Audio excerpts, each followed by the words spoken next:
So before we actually start creating cards, I just wanted to take a moment to talk about clear stamp sets. Now, this same goes for rubber, but in this class we are using clear stamp sets.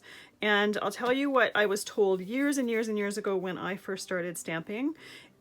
Both clear and rubber sets, when they make them, there's a release agent put in the mold, and sometimes that release agent makes it hard for inks to stay on your stamps. That especially works with dye inks, which is what we're using for the most part for this class. So the best way to condition your stamps to get them ready for ink is to use just a white eraser and erase the stamping surface to your stamps. You don't have to do a whole lot of it.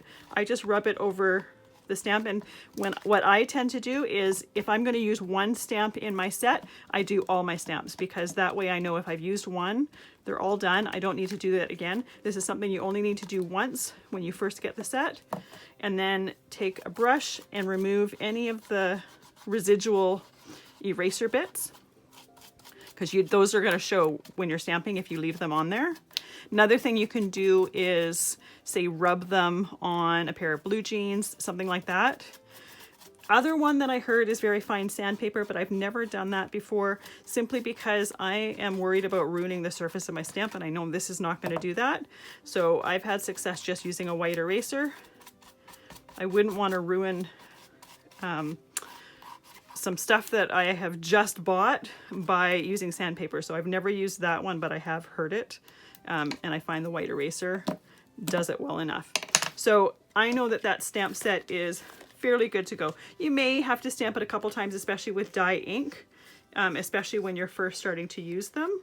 But that is how you get these stamps ready for ink. And for the most part, that will solve a lot of the issues that you may or may not have. The other thing that I wanted to talk about is in this class, because we're using color layer stamps, you need to position them in order to get the right look of the image. And the best way to do that is using a stamp positioner. This one is a Tim Holtz one. Years ago, where Memory Keepers had one. There's the Misty. They all do the same thing. And what you're going to want to do is take your piece of paper when you're first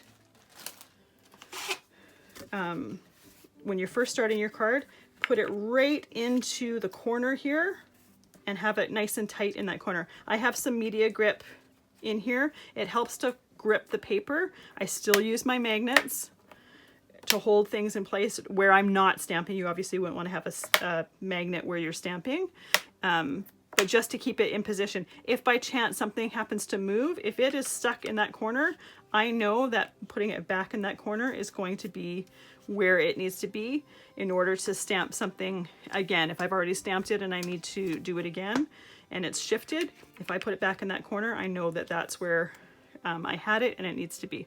So something to do there. You don't necessarily need to use media grip. Sometimes you can use some double-sided tape on the back or some removable tape on the back to help grip it in place if you want. I just find with this I don't need to do that. And sometimes when I put tape on the back, you see it when you're blending inks on the front. It just adds a little bit of an unevenness to the surface. So I definitely like having this mat in here.